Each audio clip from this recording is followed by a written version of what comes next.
अच्छा, जब भी हेल्थ रिपोर्ट आती है तो उसमें ढेर सारे नंबर्स होते हैं, है ना? लेकिन उनमें से एक नंबर ऐसा है जो हमारे जिस्म के सबसे अहम फिल्टर सिस्टम की कहानी बता रहा होता है। आज हम इसी अहम नंबर यानी जीएफआर को समझेंगे और जानेंगे कि ये हमारी गुर्दों की सेहत के बारे में क्या कुछ बताता है।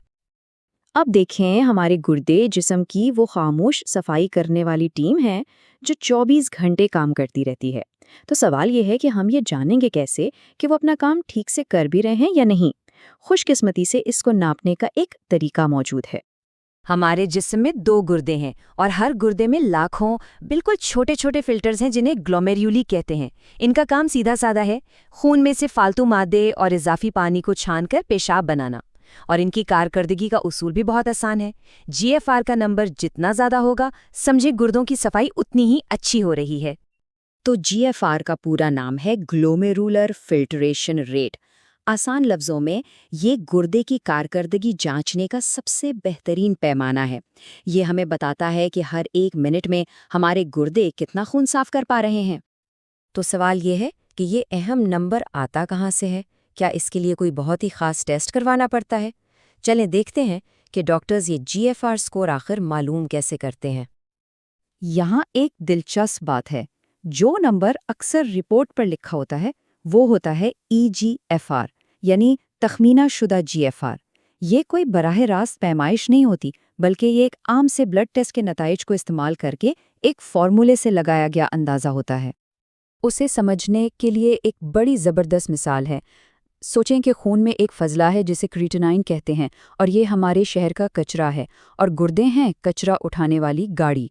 अगर खून में क्रीटेनाइन यानी कचरा बहुत ज़्यादा जमा हो रहा है तो इसका क्या मतलब हुआ? यही कि कचरा उठाने वाले यानी गुर्दे सुस्त काम कर रहे हैं, और इसका मतलब है कि जीएफआर कम होगा। और अगर कचरा कम है तो मतलब गुर्दे बहुत तेज़ी से सफाई कर रहे हैं और जीएफआर ज़्यादा है। तो फिर इन दोनों यानी क्रिएटिनाइन और जीएफआर के दरमियान ताल्लुक का सीधा सा असूल क्या बनता है? ये सीसा वाली तस्वीर इस ताल्लुक को बिल्कुल साफ जाहिर करती है। ये एक उल्टा ताल्लुक है। जब खून में फजला यानी क्रिएटिनाइन ऊपर जाता है तो गुर्दे का काम यानी EGFR नीचे आ जाता है। एक चीज ऊपर जाएगी तो दूसरी लाजमी नीचे आएगी। अच्छा, तो फिर इस फॉर्मूले में उम्र और जिन्स का क्या काम? देखें, क्रिएटिनाइन जो है वो फट्ठों यानी मसल्स के इस्तेमाल से बनता है। अब चूंकि मर्दों और नौजवानों में उमूमन मसल्स ज़्यादा होते हैं तो उनके खून में कुदरती तौर पर क्रिएटिनाइन भी थोड़ा ज़्यादा होता है। फॉर्मूला इस बात को जहन में रखता है ताकि हर किसी का नतीजा मुनसिफाना और दुरुस्त आए। ठीक है, तो अब हम ये तो जान गए कि ये नंबर आता कैसे है। लेकिन जब रिपोर्ट पर 65 या 95 लिखा हो तो उसका असल मतलब क्या है? चलें, अब जरा इन नंबर्स की दुनिया में चलते हैं और देखते हैं कि इनके पीछे क्या कहानी छुपी है। ये चार्ट गुर्दों की बीमारी के मराहिल को दिखाता है। अगर स्कोर 90 से ऊपर है तो मतलब सब बेहतरीन है, गुर्दे पूरी ताकत से काम कर रहे हैं। लेकिन जैसे जैसे ये नंबर 60 से नीचे गिरना शुरू होता है, ये एक इशारा हो सकता है कि गुर्दों को कुछ तवज्जो की ज़रूरत है। और 30 से नीचे का स्कोर एक ऐसी सतह है जहां डॉक्टर खास तौर पर मोहतात हो जाते हैं। और सबसे तशवीशनाक नंबर है 15 से नीचे। इसे स्टेज 5 कहते हैं, यानी गुर्दे का फेल हो जाना। इस मरहले पे पहुंचकर अक्सर डायलिसिस या गुर्दे की पैवंदकारी जैसे इलाज की ज़रूरत पड़ती है। अच्छा, तो अब सवाल ये है कि आखिर जीएफआर कम होता क्यों है? क्या वजूहात हो सकती हैं? आइए इसकी सबसे आम वजूहात पर एक नज़र डालते हैं। इसे समझने के लिए माहिरीन वजूहात को 3 हिस्सों में तकसीम करते हैं। क्या मसला गुर्दे तक खून लाने वाले निज़ाम में है? क्या मसला खुद गुर्दे के अंदर उसके फिल्टर्स में है? या फिर मसला गुर्दे से पेशाब बाहर ले जाने वाले रास्ते में है?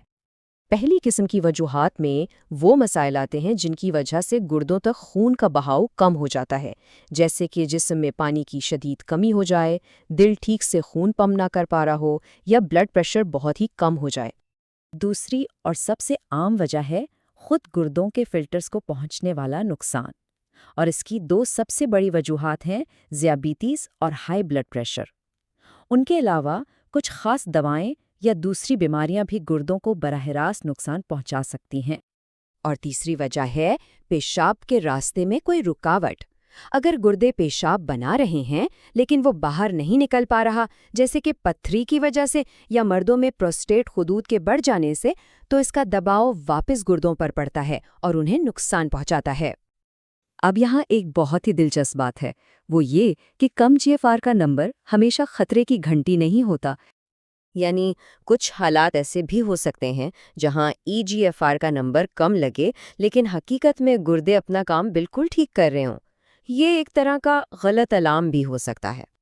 ایسا کب ہو سکتا ہے؟ مثال کے طور پر جو لوگ بہت زیادہ ورزش کرتے ہیں جیسے باڈی بلڈرز، ان میں مسل زیادہ ہونے کی وجہ سے کریٹینائن قدرتی طور پر زیادہ ہوتا ہے۔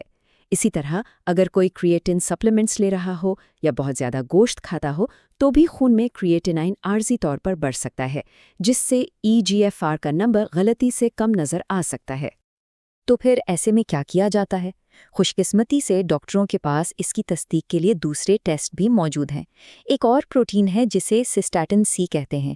کریاٹینائن کے برعکس اس کا تعلق مسل سے نہیں ہوتا، اس لیے یہ ٹیسٹ ہمیں گردے کی کارکردگی کی زیادہ سچی اور درست تصویر دکھا سکتا ہے۔ تو آخر میں بات یہ ہے کہ EGFR گردوں کی صحت کو جانچنے کے لیے ایک بہت ہی زبردست پہلا قدم ہے۔ یہ ایک چھوٹا سا نمبر ہے جو صحت کی ایک بہت بڑی کہانی سناتا ہے۔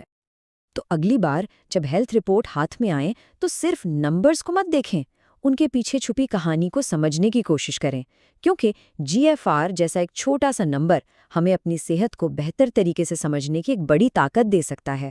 سوال یہ ہے کہ کیا ہم اس کہانی کو سننے کے لیے تیار ہیں؟